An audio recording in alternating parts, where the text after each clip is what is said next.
નમસ્કાર મિત્રો, સ્વાગત છે તમારું આપણી આ યુટ્યુબ ચેનલમાં જેનું નામ છે ગુજરાતી જીકેની જમાવટ.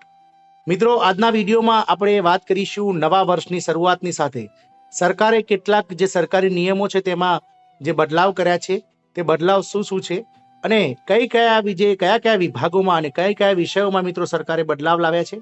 આ તમામ માહિતી આજના વિડીયોમાં મેળવીશું, તો વિડીયોના અંત સુધી આપ બન્યા રહેશો. અને જો તમે અમારી ચેનલમાં નવા હોય, પહેલી વાર વિડીયો જોઈ રહ્યા હોય, તો ચેનલને સબસ્ક્રાઇબ કરી લેજો. સાથે જ મિત્રો બેલ આઇકોનને દબાવી ઓલ નોટિફિકેશન ઓન કરી દેજો, જેથી કરીને અમારી ચેનલ પર મૂકવામાં આવતા વિવિધ જનરલ નોલેજના લગતા વિડીયોઝ, વિવિધ ભરતીઓના નોટિફિકેશન, વિવિધ ભરતીઓના પરિણામ અને સાથે જ મિત્રો આવા સરકારી જે રિલેટેડ પરિપત્રો છે, પેન્શનર્સ અને કર્મચારીઓને રિલેટેડ, મોંઘવારી ભથ્થાને રિલેટેડ તમામ જે પરિપત્રો છે તેમને સરળતાથી તમને અમારી ચેનલ પરથી ઉપલબ્ધ થઈ જાય. તો મિત્રો જાણીએ આવો આજના વિડીયોમાં કે 1 જાન્યુઆરી 2024 થી કયા કયા નિયમોમાં સરકાર દ્વારા બદલાવ કરવામાં આવનાર છે. તો મિત્રો 1 જાન્યુઆરી 2024 થી નવા નિયમો. 1 જાન્યુઆરી 2024 થી નવા નિયમોમાં કેટલાક બદલાવ આવવાના છે. તો 1 જાન્યુઆરી થી નવા વર્ષના સરકાર યુપીઆઈ સિમ કાર્ડ અંગેના નવા નિયમો લાગુ કરી રહી છે.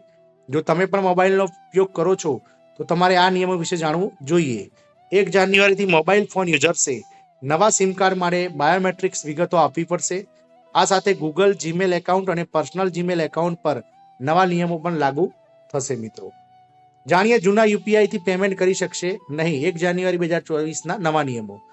તો મિત્રો, જો તમે છેલ્લા 1 વર્ષમાં કોઈ પણ વ્યવહાર માટે તમારા યુપીઆઈ આઈડીનો ઉપયોગ કર્યો નથી, તો તમારું યુપીઆઈ આઈડી 31 ડિસેમ્બર 2023 પછી બંધ થઈ જશે.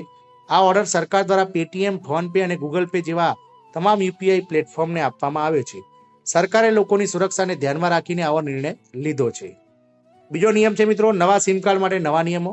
તો મિત્રો 2024માં સિમ કાર્ડને લઈને નવો નિયમ લાગુ થવા જઈ રહ્યો છે. નવા સિમ કાર્ડને લઈને સરકાર દ્વારા એક નિયમ બનાવવામાં આવશે, જે મુજબ તમારે નવું સિમ કાર્ડ લેતી વખતે બાયોમેટ્રિક્સ વિગતો આપવી પડશે. કહેવામાં આવી રહ્યું છે કે આ સંબંધિત બિલ રાજ્યસભા અને લોકસભામાં પણ રજૂ કરવામાં આવી છે. હવે કેન્દ્ર સરકાર દ્વારા તેની માર્ગદર્શિકા પણ ટૂંક સમયમાં જારી કરવામાં આવશે. આગળ છે મિત્રો ગૂગલ જીમેલ એકાઉન્ટ બંધ કરવામાં આવશે. જે જીમેલ એકાઉન્ટનો છેલ્લા 1 વર્ષથી ઉપયોગ કરવામાં આવ્યો નથી, એટલે કે 1 જાન્યુઆરી 2023 થી 31 ડિસેમ્બર 2023 સુધી જે જીમેલ એકાઉન્ટનો ઉપયોગ કરવામાં આવ્યો નથી તે પણ બ્લોક કરવામાં આવશે. આ નિયમ ફક્ત વ્યક્તિગત જીમેલ એકાઉન્ટ પર જ લાગુ થશે.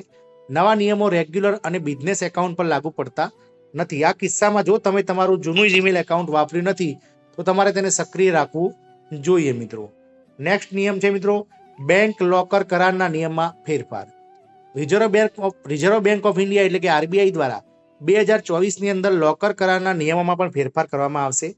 તેથી જે લોકો બેંકમાં લોકરનો ઉપયોગ કરે છે તેઓ તેમની બેંક પાસેથી 31 ડિસેમ્બર 2023 સુધી તેનાથી સંબંધિત માર્ગદર્શિકા વિશે પૂછપરછ કરી શકશે. મિત્રો આગળ છે મિત્રો ડીમેટ એકાઉન્ટમાં નોમિની અપડેટ કરવા ફરજિયાત. મિત્રો જો તમે શેર બજારમાં રસ ધરાવો છો અને પોતે ડીમેટ એકાઉન્ટ ધરાવો છો તો ડીમેટ એકાઉન્ટ ધારકે 31મી ડિસેમ્બર 2023 સુધીમાં નોમિનીની માહિતી અપડેટ કરવાની રહેશે. નહીં તો આ અગાઉ તેમની સમય મર્યાદા 30 સપ્ટેમ્બર હતી, જેને 4 મહિના વધારીને 30 જાન્યુઆરી 2024 કરવામાં આવી છે. મિત્રો એટલે કે ડીમેટ એકાઉન્ટના જે ખાતા ધારકો છે તેમણે નોમિનીઝ અપડેટ કરવું ખૂબ જ જરૂરી છે.